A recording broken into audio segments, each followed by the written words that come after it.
Hi, everyone. This is Hal Krosman with Screenwriting U, and today we're going to be talking about what to do before you write your next script. Now, hopefully, you're here because you're thinking about writing your next script. You have something you've been wanting to write. Maybe you've got a whole list of ideas for different scripts that you want to put together. And I'm hoping that today will give you some strategies that will make a big difference for you. So let's just jump into this. Here's what we're going to do today. First, we're going to talk about 5 questions that can make your script great in advance. And this is really important. I think, the scripts that I wrote that didn't have a chance of selling didn't answer these 5 questions. And the scripts that I see a lot of times that are entered in contest, they didn't do any prep beforehand. So because of that, they were just writing whatever came to them. Now, if you want to end up with something that does have a chance of selling, something that you'll be incredibly proud of, and something that when you pitch it to a producer, it lights them up, you'll be answering these 5 questions and it'll make a huge difference for you. Second, we'll talk about some tips on making your script more marketable, right? Because I think that's incredibly important to really be thinking about that. Then third, we'll use Shakespeare in Love as our example during this. So we'll do a little bit of an analysis on Shakespeare in Love, but it'll point to some of the things that would have helped you write that script very quickly. And finally, we'll talk about the upcoming class, which is our class called the 30-Day Screenplay, that gives you a complete model for writing any script in 30 days. And this is an incredibly valuable thing to learn. I'll tell you when we get there, I'll tell you how this came about. I actually had a producer come to me. He said, he says, I've always wanted to be a writer, but I didn't think I could do it. And he said, I finally decided I'm going to take a year off and write screenplays. He says, I want to build an entire library, and then I'm going to come back and sell them and turn them into movies. And he wanted me to come up with a model for that. And at the beginning, I was thinking, I'm not sure what this guy's trip is. But as he started explaining it, it made more and more sense, right? He was saying he wanted to create a library of highly marketable scripts that were something that he could use to get his career started. And so I put together a model for him. And I'll tell you what happened when we get to the end. So let's just jump into this. 5 questions to elevate your script. So this is what you're thinking about before you even write. So question number 1, what's the engaging concept, right? And in my mind, I'm looking for something that's highly marketable, that has a chance at selling, that has a chance of getting me into certain companies and those kinds of things. But at minimum, you want to be thinking, this concept, your concept is an expression of the human condition that is both universal and unique. Now, let me tell you what this does. First, as an expression of the human condition, that's going to have audiences more connected, right? It has something to do with their lives. Second, since it's universal, that's going to be something we've all experienced, right? It's not something that's so far outside the box that people are like, I don't think that's me on the screen. You want us to believe that lead character is us, right? Because then we're going to go through the journey in a much stronger way. We are going to absolutely be engaged, and probably very likely we're going to tell people about the movie. And then third, that concept needs to be unique, because what that's going to do is make it easier to pitch, right? You're coming in with something that we haven't seen before, something different. Now, a couple other things. It needs to express an interesting conflict. And it doesn't have to be a perfect conflict. It doesn't have to be a new conflict, right? It's like lots and lots of movies have two friends who fight to the death kind of thing. Lots of movies have characters who one gets jealous over what the other one has and wants to take it. There's lots of movies that the conflict is all built around war. So it can be something we've seen before, but your job is to make sure the way you're presenting it is extremely interesting, because that makes a difference. Now, let me pause for a second so this is really clear. Your concept is your short pitch, right? And a lot of people don't think that. They write a log line that's fairly average, and then they get to a producer who says, tell it to me in one sentence, and they give the log line and they don't have anything. It needs to be the big hook of the story, right? This needs to be something that the moment you say it, a producer just goes, oh my God, we can draw audiences with that, right? That's something that we haven't seen before. That's something that's unique. That makes a difference. And if you're willing to just take a little bit of time brainstorming, you can take something from being just an average pitch to a great pitch just by building it around a major hook that the story is about. Now, let's go now to, let's add a few more things. So part of what I'd be doing is looking at the subtext, right, of your concept or your plot. Because a lot of times that's where you create something that's deeply engaging when you pitch it. So I'll just give you just a simple format, and this may look really weird, but blah, blah, blah, not knowing that. And here's another version, blah, blah, blah, but what's really going on is da-na-na-na-na. So I just want you to see this as a version of creating a concept. Friday the 13th. A group of teenagers go to a cabin on the lake. If we just paused right there, we got nothing. Not knowing that they have invaded the home of a deranged killer. That changes everything. Now, this, by the way, actually is the subtext. They're going there to party. They don't know that, this is a killer that they just moved in on, and they're going to find out what happens because of it. So if you have any concept, if you say, well, I have two characters fall in love, and then you just add this, not knowing that, and you fill in something, not knowing that they were separated at birth and they're twins, not knowing that their parents killed each other, whatever it is, right? There's something under that surface that is going to be discovered that makes the original part so much more interesting. If you just use that format, I'd say 50% of the time you're going to come up with a much, much better concept. Now, let's take a look at the next thing. So, other possibilities, you could go to creating some kind of mystery. Like, have you ever wondered how Shakespeare wrote the greatest love story in history, right? It's like, we've got a character that we all seem to know, but didn't know. And if anything in that movie was true, which I am not sure that a lot of it was, but if it was true that at one point he had writer's block and this is how he created that story, I think that's pretty interesting, right? So it became the most famous writer of all time, who wrote the most famous love story, right? But the big question is, how did it happen? So you could present it that way. How did a writer go from being almost totally unknown to being one of the greatest of all times? He did that by writing a love story and a tragedy that he lived. So there's a couple of other ways to pitch that particular movie. Now, second question.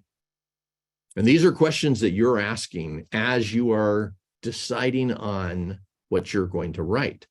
I think it's really important, again, to be thinking before you start creating, to be doing the pre-creation process that ends up making your script more marketable. So how can I create lead characters that do some of these things? First, they're intentional. They are designed to fulfill the concept, right? Go back to our concept just a moment ago, blah, blah, blah, not knowing that there's something under the surface, right? There's something hidden. Your characters need to be designed to fit that concept. If these characters are something that you could see in any movie, then they probably don't fit for your movie, right? And if you just think that way, then you can start brainstorming, looking at the concept and just asking what kind of character would be the perfect one to deliver this concept, right? So they are also inherently dramatic. And this is a lot of times when people create something and they put in an every person, right? Somebody that's average, somebody that just seems completely normal and that kind of thing. Sometimes that works if you've got a lot going on around them. But if you don't want to create that situation, then why not come back and make your characters as dramatic as possible, right? And that way, if they're on the screen, drama automatically happens. And if you've got two characters who are inherently dramatic, they cause drama, and you put them in the same room, you're going to have all kinds of drama occur naturally without any other kind of conflict, right? And these characters are they're going to hold the show. They are going to bring it to the audience. So it's a worthwhile thing to consider. Here's a third thing you can do. Build subtext into those characters. Now, characters automatically exist on multiple levels if you've created with any kind of profile whatsoever, right? If you're looking into who this character is, what are their deeper needs, what is it that they're afraid of, what are their motivations, right? You're going to be building in levels there, but one of those should be a subtext level. You should be really, truly thinking about this from the very, very beginning, right? What is the subtext of this character that is part of what this movie is about? So just ask the question and see what comes to you. Let me give you some examples here. Character subtext. Here's an easy way to do it. Who are they that they must hide or can't talk about, right? What's in their identity? Is this somebody who murdered somebody? Is this somebody who has lied about who they are? Is it a con person? Whatever it is, what's under that surface? And here, let me just give you a whole bunch of them. Is it a spy? A spy fits that, right? Who are they that they must hide or can't talk about? Are they an informant and they're not telling the truth about what's going on? Do they have multiple personalities that maybe they aren't even aware of? Are they a saboteur or an imposter or a con or a criminal? Are they somebody who's in the closet and not telling, what's really going on for them? Are they a cheater? Are they a chronic liar? And by the way, these don't have to be bad things. The character could have something from their past that they're hiding and be a good person.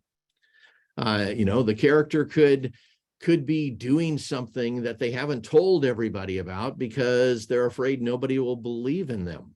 Like, I actually know some writers who haven't told their family that they're writing yet because they're not sure for sure that they're going to make it. And so it's like, they're hiding something. It's not a bad thing. And you could have somebody hiding something all the way from one side where it's just about taking care of somebody. Maybe they're, they want to surprise a friend. Maybe they're doing, like a surprise party or something like that, all the way to the other side where what they are doing is preparing to, commit crimes or murder or whatever. So give them a subtext identity that they will live from, and often they're just dealing with some kind of internal issue or conflict that they can't talk about. Now, let's take it a little further. Oh, this one, I think this one's interesting. The identity is X and the opposite of X. And let me give you this one. My dad was a minister, and we met a lot of ministers who had this problem. We met ministers who were, they were very godly, but also they lied. We met ministers who had this problem. They had always, they had something inside them that hadn't come out. And at some point along the way, they finally acknowledged that they were gay. We met ministers who were X and the opposite of X. And this is kind of a valuable thing. It's like when you meet a cop who happens to be committing a lot of crimes. They're X and they're opposite of X. So that's kind of a cool way to build irony into the subtext of this character. Just ask the question of your characters and see if it shows up. So now, what else? How can I create lead characters that do this, that deliver powerfully on the concept? And this is, we talked about this a moment ago, but let's look at Shakespeare in Love here. Shakespeare, in this case, the way they wrote this, the irony was we have the greatest writer in history who has writer's block, right? So it's like he's X and opposite of X. He represents Romeo. So not only, this is the other part of this subtext, excuse me, in this story, he's the writer, but he's also the character. He plays the character on stage, and he actually plays the character in how he conducts his romance. Viola is desperate to be a player. She wants to be on stage. That's her dream in life. And she absolutely loves poetry. And in this movie, she ends up representing Juliet, both in life, right? She and Will Shakespeare get into a relationship together, and she ends up playing Juliet on stage. So, excuse me, both of them deliver on the concept, and both of them have subtext going on in that way. Now, Shakespeare has two lives, the love story with Viola and the play that he's writing in that situation. Viola also has two lives, the future wife of Wessex and the actor Thomas Kent. And if you could say she has three lives, because she's also, the lover for Shakespeare in that situation. Now, third question. What's the transformational journey that my audience will love living?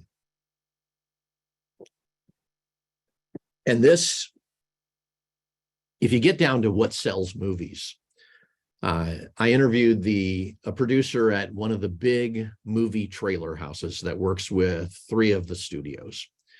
And he said 70% of the movies of the trailers that they make, the 2-minute trailers, are just the transformational journey. He said, what's happening with those is we have a great transformational journey. The audience gets to watch that over a 2-minute period of time. Yes, they know what's going on in the movie, but at the same time, the audience basically is just asking themselves, do I want to live that transformational journey? And the people, like with Shakespeare in Love, the people that I've talked with who have watched it 10 times, the reason why is they wanted to live that love story again, right? They wanted to go through that transformational journey of going from having no one to falling deeply in love. And ultimately, in this case, to having this tragedy at the end, but they're not wanting that in their life. So, a transformational journey. It's an important change. This is the first part. It's an important change. So it's not a change of somebody goes from feeling kind of bad to feeling better, right? It's like you're going to take somebody from being poor to being wealthy, from not making the football team to being the football star, from not having an education to getting a PhD. I don't know, but it's an important change, right? That the character can't make in the beginning. So if you make that change something that's easy for them, it's not a real transformational journey. It's not something that people are going to want to watch. You need to start it out with them not being able to accomplish this. It's not possible in their life. And they only succeed by going through a series of difficult trials where they face their major fears. Now, if you put all of those together, you're going to end up with a transformational journey that audiences will love. We'll be watching somebody go from 0 to 100, right? We'll be watching them go through all of these difficult trials that maybe we would have to go through if we were trying to accomplish that, right? We'd be watching them face their fears. Look at the drama that's involved. Look at the emotions we are going to feel going through that journey. And at the same time, in the end, they succeed, and our lives change because of it, right? So that makes a big difference. The journey also needs to deliver powerfully on the concept, right? So when I'm doing these, I'll write the concept at the top of the page, and on every one of these, I am looking to see, does this journey deliver, right? I could come up with 15 different transformational journeys, and maybe only 2 or 3 of them actually deliver powerfully on that concept. Remember, the concept is part of your pitch to a producer. And so if you design it up front, so you start with the concept, and then you make sure that the transformational journey delivers on that concept, then you're going to have a script that delivers on your pitch. Now, that's incredibly important. I worked as a producer for a while. We've had lots of producers I've interviewed who said the second biggest problem that they have having to do with new writers is that the writer pitches them one thing and the script is about something different. And this is what they're talking about. They bought into the pitch, the concept, and then the writer wrote a different transformational journey or veered off or turned it into something completely different by the end. And that transformational journey didn't deliver on the concept. Give me just a moment here.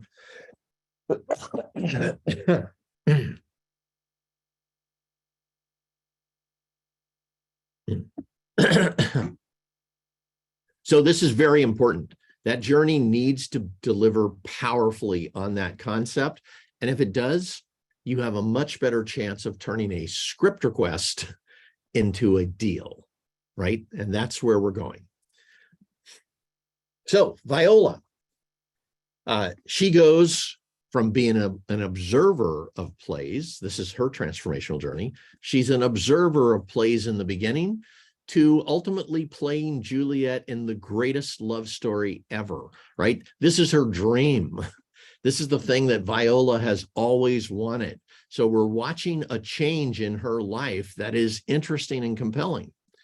With Shakespeare, he goes from having writer's block and no love in his life to living and writing the greatest love story ever. And we're watching Shakespeare not only do that, but actually become who we know Shakespeare to be, right? So by the end of this, he has become the writer that then puts out, at least the legend is, he puts out all of these incredible plays that are known even to today. So now, the fourth question: how can I build subtext into the structure and plot level? And this is, again, incredibly important. Subtext is what the audience is perceiving, right? We are watching this movie. Things are happening, but we're perceiving what's the deeper meaning, and we're living that. It's also important because this is what the actors play. So when I talked with a lot of actors, I would like, I was talking with this one lady after one of her movies came out, and I said, let me just ask you, how do you read a script?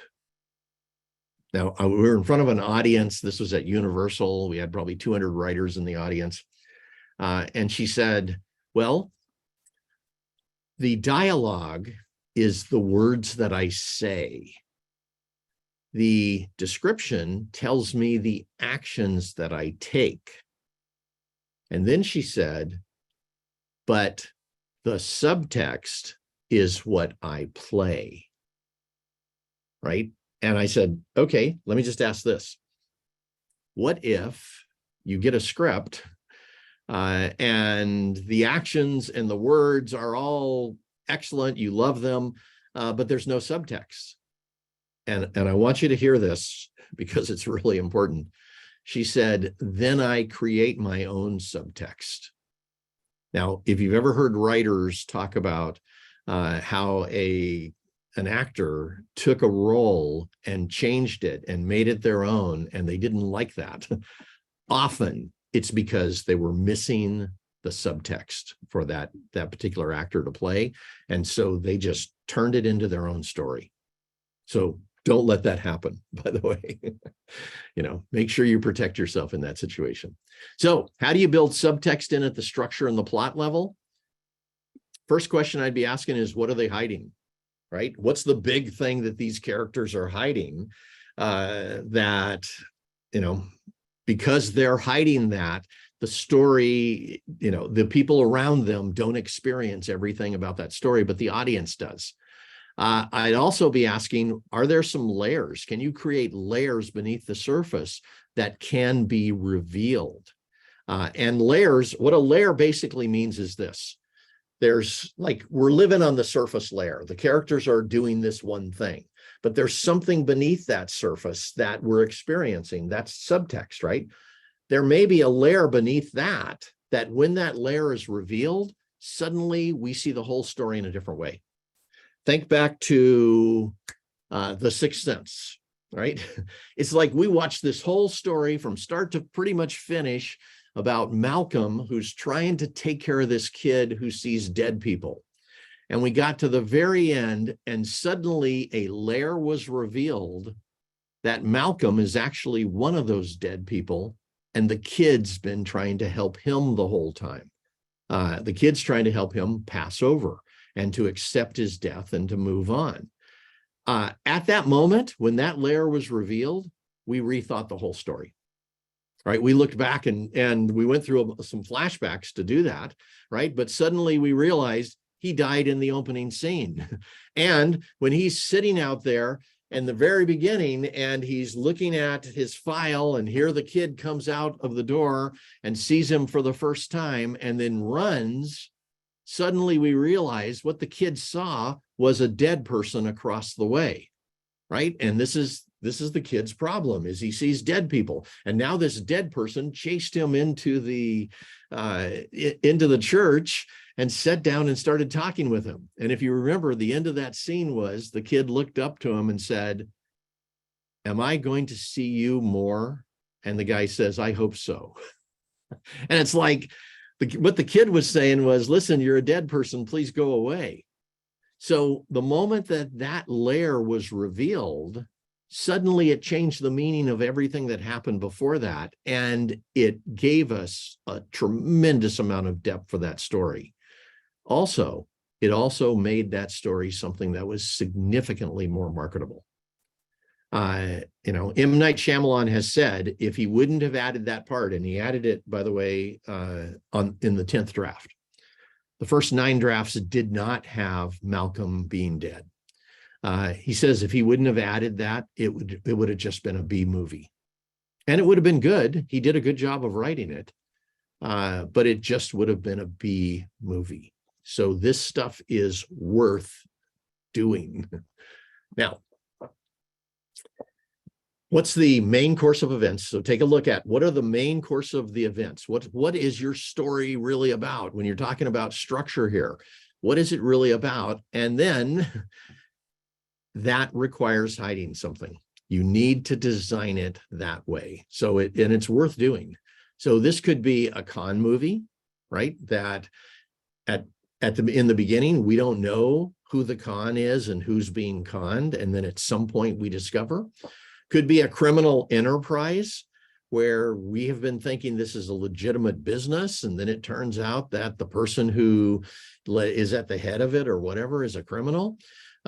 Could be a hidden agenda where the entire story, start to finish, there's something going on under the surface. If you look at Shakespeare, pretty much what we've got there is a hidden agenda.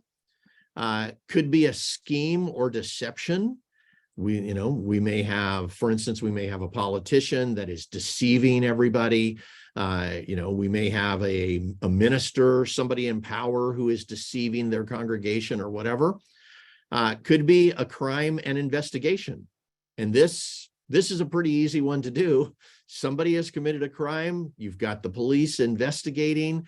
There's going to be lots and lots of subtext built into this. We may not know that that person committed a crime. We may not find it out till halfway through, or we may know from the beginning, and we're watching them cover it up.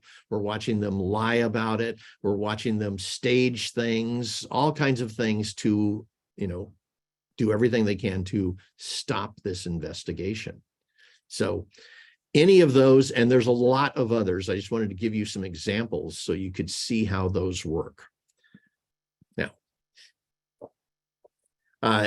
if you look at Shakespeare, the movie didn't seem to be about deception. And you know what? I watched this movie probably 3 or 4 times, as a love story, right? It was something Cheryl and I went and saw, and it was a wonderful movie. And I didn't come out of it thinking, oh, these people are deceiving everybody. I came out of it experiencing a love story. And we went back and saw it a second time just because I thought it was really cool. And then I watched it a third time analyzing it. But in the midst of that, I didn't recognize that the movie really is about deception. So just take a look at this. It's a love story, but there's a major deception going on. Viola is pretending to be Thomas Kent, right? And Will is at her side on that. He believes her for a while. He thinks that she's Thomas Kent.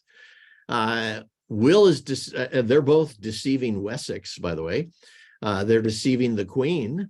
They're deceiving the audience. So it's like there's deception going on all the way through this movie. They're deceiving some of the other players. And when I say deceiving the audience, I mean the audience in the theater. They're deceiving them as they go through this. So now, question number 5. What will make this script as interesting and engaging as possible? And again, you haven't written the script yet. You're just going through doing these brainstorm sessions. And if you solve all 5 of these, you'll end up with a script that has a much, much better chance of succeeding in contest and possibly getting purchased. So it is absolutely worth doing this. So it should have at least one of these on a big picture level. And I really do mean that. It should have either intrigue, as in there's some kind of major thing going on under the surface. Somebody has, like if you're in a thriller, we've got the villain who has this plan to destroy everything, right? They have an underhanded plan that is under the surface. It is hidden, and we are searching for it. We're wondering. Could have a mystery. From the very beginning, we're trying to figure out what is happening in a situation. The mystery has been presented. We know maybe 2 or 3 of the 4 things. Maybe we know, okay, we saw somebody get killed. We know how they were killed. Maybe they were killed by a knife or something like that. We don't know who did it, and maybe we don't know why they did it. So that becomes the mystery. We have certain parts that we know and certain parts that we don't, and we're trying to figure it out. Could be that you've built irony in, and we've talked about already how to create irony, putting 2 opposites together in a meaningful way that has the audience engaged in a very deep way. Irony has an interesting impact on audiences. Could be you have an emotional dilemma. You have these characters having to face the one thing they would never want to face in their lifetime. And they've got to make a decision on either side. If they go with this side, they end up losing something from the other side. If they go with this side, they end up losing something else. So the dilemma, you don't just create a dilemma where somebody just has to make a choice. Do I have chocolate or a shake, right? You don't do that. You create a dilemma where whatever choice they make, they're losing something, right? It's the better of two evils, or if they do one, they lose the other. Maybe it's love relationship type of situation. And who does she end up with? Does she end up with this guy or that guy? And either case, she loses what the other one brings to the table. So Shakespeare and love the intrigue. They were, first she was tricking Shakespeare in the beginning, right? She was pretending to be Thomas Kent. She was then tricking the actors and especially tricking Wessex. The mystery. How did Shakespeare write the most famous love story of all time? The irony. The most famous writer of all time has writer's block. And the emotional dilemma, they love each other deeply, but she has to marry Wessex. Now let's pause just to be clear here. She does still have some kind of choice. She's been ordered to marry Wessex, but she could run away with Shakespeare. Or she could go to the Queen and say, I don't want to be with Wessex. I want to be with Shakespeare, whatever it is. There are things she could do, but they would cause all kinds of problems in their lives. So in the end, she chooses to follow the Queen's order, right? But notice all four of these are built in, right? And that didn't happen by somebody just writing a Shakespeare story. That happened by them asking the questions beforehand. It happened by them brainstorming and trying different things. It happened by them creating a concept that gave us Shakespeare in a unique way we had never, ever seen Shakespeare before. So this is really important. And you want to be thinking, you want to start brainstorming and go through the process. Ask these 5 questions. Now, I'm assuming, again, that you're here because you want to write a screenplay. You want to write your next screenplay. And let me just ask you this question. How many scripts do you want to write this year? Let me go back to the producer that I started this whole conversation about. When he called me up and said he wanted to take 12 months off and write 6 scripts.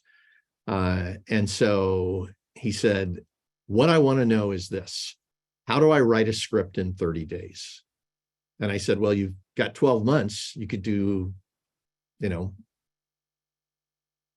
12 scripts during that period of time. And he goes, no. He says, what I want to do is I want to write for 30 days, and then I want to take, some time off to relax for another 30 days. So I said, okay, all right. So that was the start. My job was to come up with an idea. And let's just be clear, he actually intrigued me in that situation.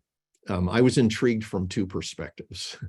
First one was, can I really create a class on how to write a script in 30 days? And you guys know, I've designed programs for 100 major corporations.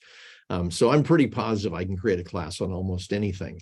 But the second one was, what's he really going to do? If I go back to him with a model, is he really going to use it? And is he going to write 6 scripts in a year? So here's what happened, by the way. I spent the next 10 days creating a model.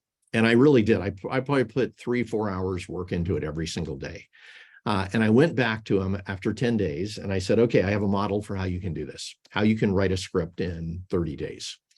And at that point, he lapped it up. I sent him over the model, but I spent like an hour on the phone explaining him all the steps and everything else. And so then I didn't hear from him.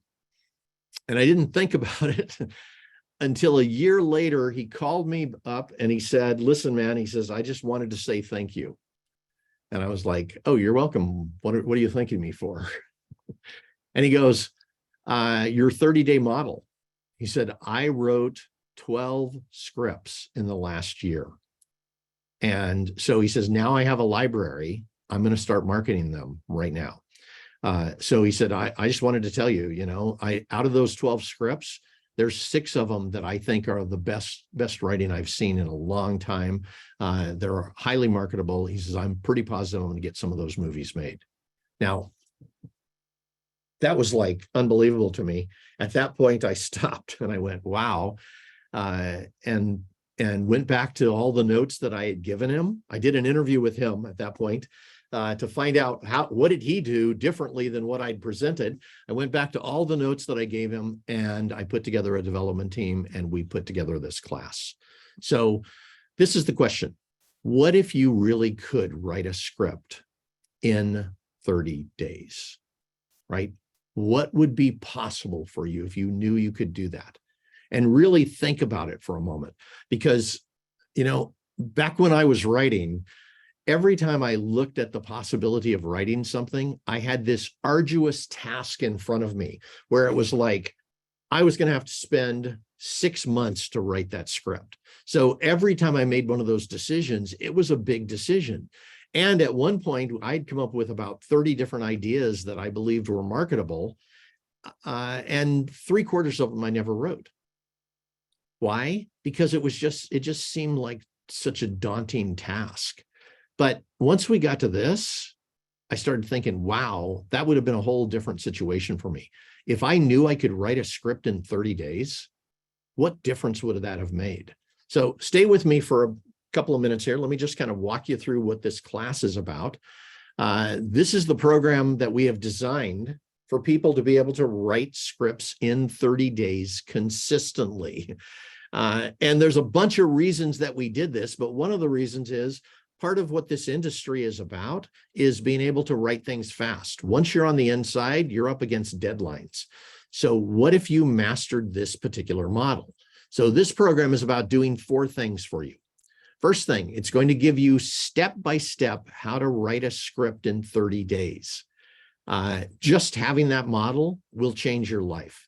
You will be able to write, instead of 2 scripts this year, you'll be able to write 6 or 10 or 12, however many you want to write.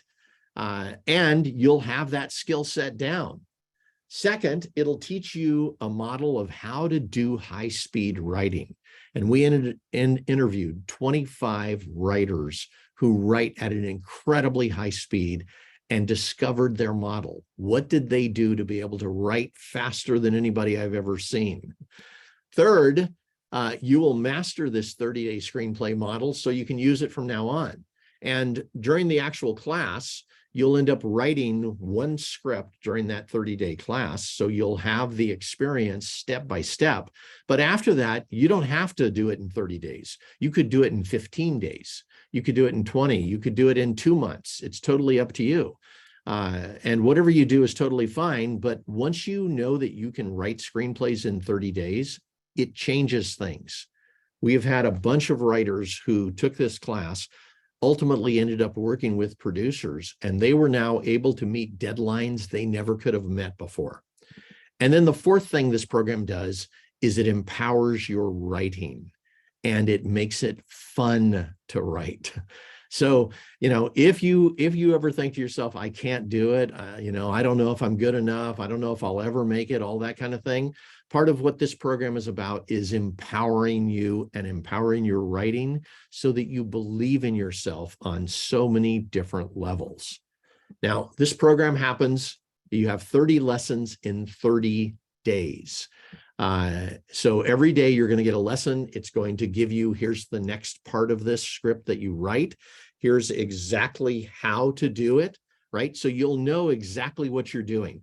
We're in a way, this is kind of a paint by numbers kind of thing, but it's high level stuff. So by the time you're done, this whole thing about whether you could or couldn't write a script in 30 days, you won't have to ever think about that again. You'll know that you can do it, and you will have an exact process step by step for how to do that. On top of that, we've included a video library. Video 1 is about how to master the 30-day script, right? The keys to creating, a great concept, the keys to walking through step by step. Video 2, then you're going to be launching yourself into the 30-day script. So at this point, you've made all the decisions that we talked about today. You know exactly what you're going to write, and you are flying.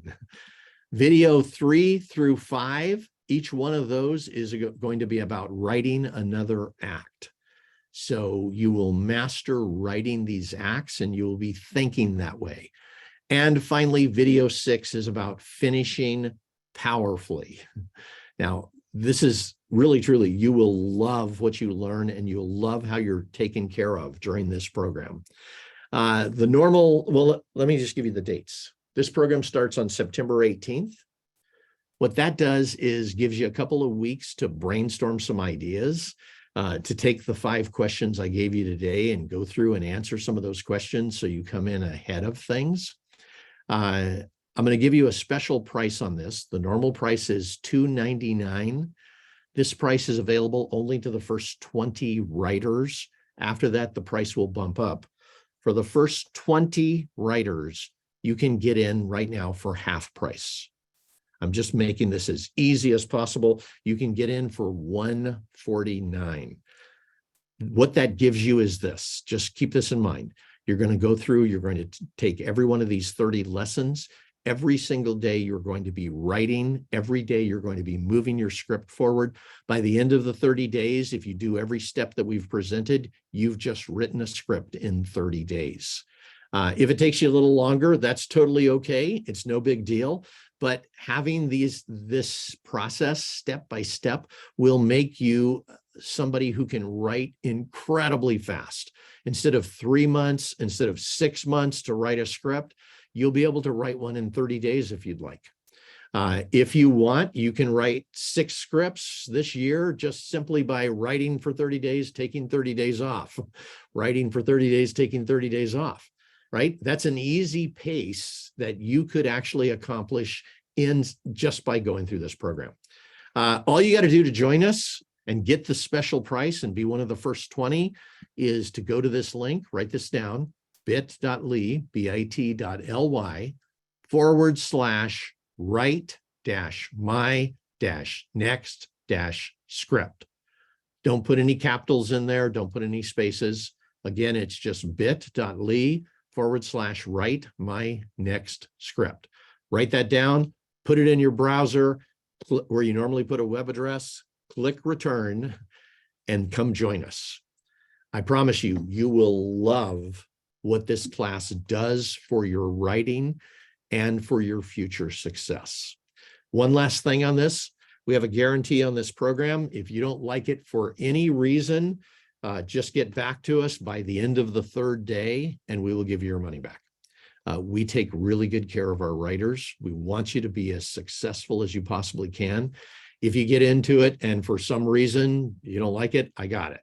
But I'll tell you, having done this class now, we've done it 10 times with large groups of writers. Almost nobody ever asks for their money back. It's like, I can remember one time, because once you get into it and you start to see that you can do this, that's going to change who you are as a writer. That's going to make you so much more successful. It's going to give you the ability to create and write far more screenplays. And it'll also prepare you for the market once you start working with agents, managers, and producers. So if you'd love to be able to write so much faster and to be able to create screenplays that are incredible, come join us. I promise you, you will love what you learn from this program. With that, I want to say thank you guys for being with me today. I hope you already got a lot out of this that you can use with your next screenplay. And again, if you join us for this program, it will take you to a much, much higher level of competence and give you some skills that you will use in every script you write from now on. So with that, this is Hal Krosman with Screenwriting U, wishing you the absolute best. Bye-bye, everyone.